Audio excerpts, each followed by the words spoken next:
आज हम Gauss theorem के न्यूमेरिकल क्वेश्चंस करेंगे। पहला क्वेश्चन है कि जिसमें कहा जा रहा है कि एक इलेक्ट्रिक फील्ड है जो एक्स एक्सिस के अलोंग है।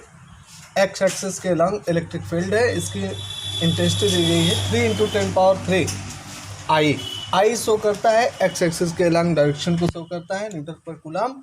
और इसी फील्ड में ये यूनिफॉर्म है, एक जैसी है, एक समान वैद्युत क्षेत्र है। इस क्षेत्र में वाई जेड प्लेन के पैरेलल, ये वाई जेड प्लेन ये है, वाई एक्सिस और जेड एक्सिस।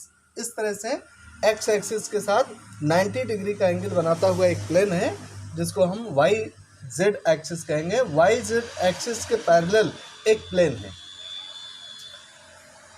ये प्लेन स्क्वायर है, स्क्वायर प्लेन है, माने वर्ग है, वर्गाकार है, एक समतल, और जिसकी प्रत्येक भुजा, इसकी जो साइड है वो 10 सेंटीमीटर है। इसका एरिया हो जाएगा 10 सेंटीमीटर, पहले स्क्वायर में बदलें, 10/100 ये मीटर में हो गया। अब इसका स्क्वायर करें तो साइड का स्क्वायर भुजा का वर्ग करने पर वर्ग का क्षेत्रफल मिलता है। तो इसका जो टोटल एरिया हुआ = 10/100 ये मीटर में हुआ, और इसका स्क्वायर कर देंगे इतना मीटर स्क्वायर। तो इसको किया तो 0 से 0 कैंसिल, 1/10 का स्क्वायर मीन्स 10⁻⁻² मीटर स्क्वायर, इतना इसकी एरिया हुआ। इस एरिया से निकलने वाला हमें टोटल इलेक्ट्रिक फ्लक्स चाहिए। तो यहाँ हम देख रहे हैं कि वेक्टर डी ए को देखें तो इस प्लेन के साथ 90 डिग्री का एंगल बनाता हुआ ये प्लेन हो गया। इस प्लेन से 90 डिग्री का एंगल बनाता हुआ हमारा वेक्टर डी ए हुआ, और ये एक्स एक्स की डायरेक्शन है। तो ई और डी ए एक ही दिशा में है। तो φ जो हमें निकालना है वो निकालना है φ इलेक्ट्रिक फ्लक्स निकालना है टोटल। तो φ जैसा हम जानते हैं E.dA, वेक्टर E.dA। हम चाहे तो इसको और सिंप्लीफाई कर सकते हैं दो तरीके से। लिख दें E.dA cos 0 degree, E.dA cos 0 degree = E.dA। एक तरीका ये हो गया।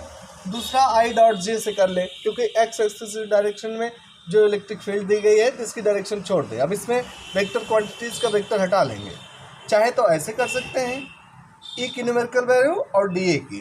तो E का न्यूमेरिकल वैल्यू, इसका टोटल जब हम विस्तार करते हैं तो DA का यहाँ काम खत्म हो जाता है, A लिख देते हैं, क्योंकि थोड़े से एरिया के कारण हम DA निकालते हैं और पूरे क्षेत्रफल दिए गए के कारण जितना एरिया है उसके कारण A लिखते हैं। तो EA cos 0 degree E × A। अब यहाँ वेक्टर का कोई मतलब नहीं। E का न्यूमेरिकल वैल्यू है कितना, 3 × 10⁻³ A का है 10⁻⁻², और इसका यूनिट हो जाएगी न्यूटन पर कूलम × मीटर स्क्वायर।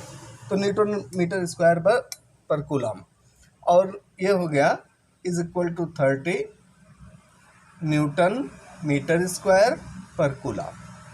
ये दूसरा तरीका इसका है सॉल्व करने का कि हम ये चीज़, हमें ये वेक्टर पता है और DA का जो एरिया है, एरिया का अगर हम वेक्टर देखें, इसकी डायरेक्शन देखें तो ये एक्स के अनुदिश है, एक्स के अलोंग है।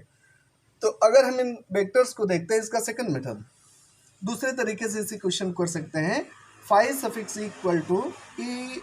E.A। अब यहाँ वेक्टर लेंगे, E है 3 × 10⁻³ I डॉट प्रोडक्ट करना है, और A का हम वेक्टर A अगर देखें तो वेक्टर A भी है एक्स के अलोंग, एक्स के अनुदिश है।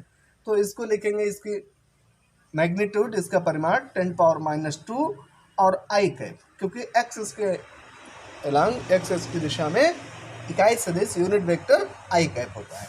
इसका डॉट प्रोडक्ट करें ये हो जाएगा, न्यूमेरिकल को मल्टीप्लाई कर लें तो हो जाएगा 30, वही चीज़ 30 I.I 1 होता है, ठीक। और इसका जो यूनिट है मात्रक न्यूटन मीटर स्क्वायर पर कूलम।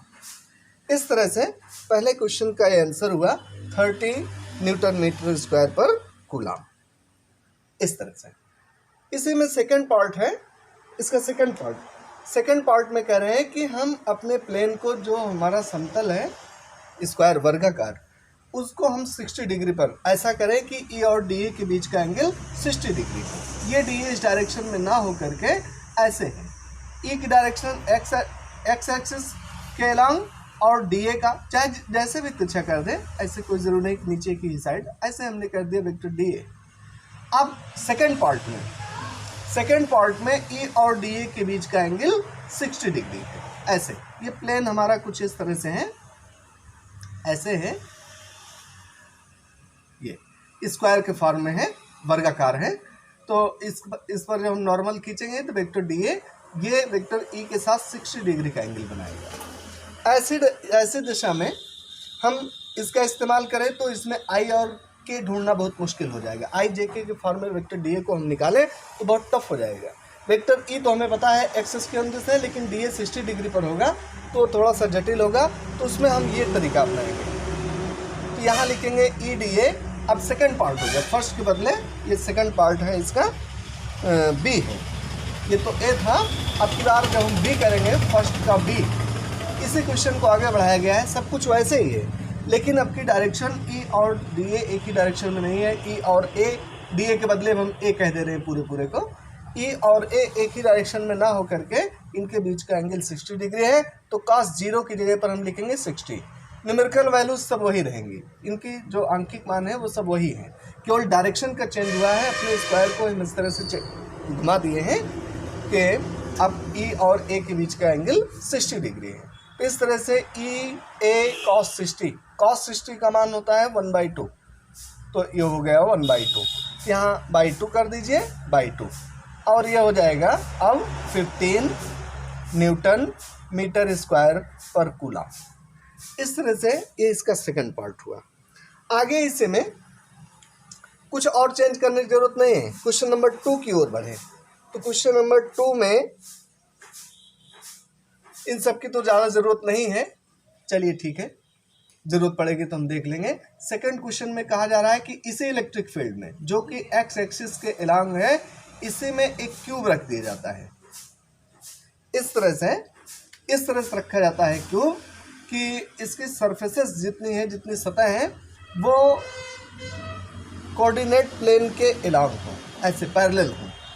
इस तरह से यहाँ पर एक हमने क्यूब रख दिया। अभी तक स्क्वायर रखे थे, अब हम क्यूब रखेंगे।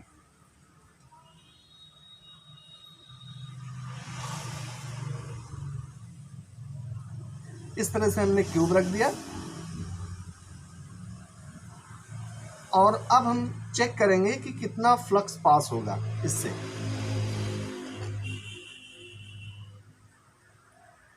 तो इस तरह से एक क्यूब हुआ, इससे कितना फ्लक्स पास होगा। तो हम जान रहे हैं कि हमारा इलेक्ट्रिक फील्ड एक्स एक्सिस के अलॉन्ग है, एक्स एक्सिस के अंदिश है। तो इसमें जो वाई जेड प्लेन के पैरेलल हमारी जो सरफेसेस हैं, जो सतह हैं, उससे तो इलेक्ट्रिक फ्लक्स पास होगा, उसमें से होकर तो निकलेगा। लेकिन जो एक्स वाई एक्सिस के प्लेन हैं, ये इन सब से नहीं निकलेगा।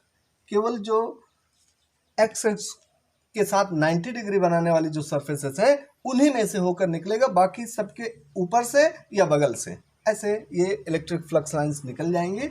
तो टोटल हमें इलेक्ट्रिक फ्लक्स निकालना है, तो इन सब से तो कोई मतलब नहीं, इनसे और इसके अगल बगल जो हैं जिनके पैरेलल निकलना है उनसे कुछ नहीं। केवल दो सतह ऐसी होंगी ये जो एक्सिस के साथ 90 डिग्री का एंगल बना रही हैं, इन्हीं से हमें टोटल फ्लक्स निकालना है। तो टोटल फ्लक्स इस सतह से भी निकलेगा, इस सतह से, लेकिन टोटल फ्लक्स जितना इंटर करेगा पहली सतह से, उसकी अपोजिट साइड से वो उतना निकल जाएगा। तो total flux phi suffix equal to 0 ये है।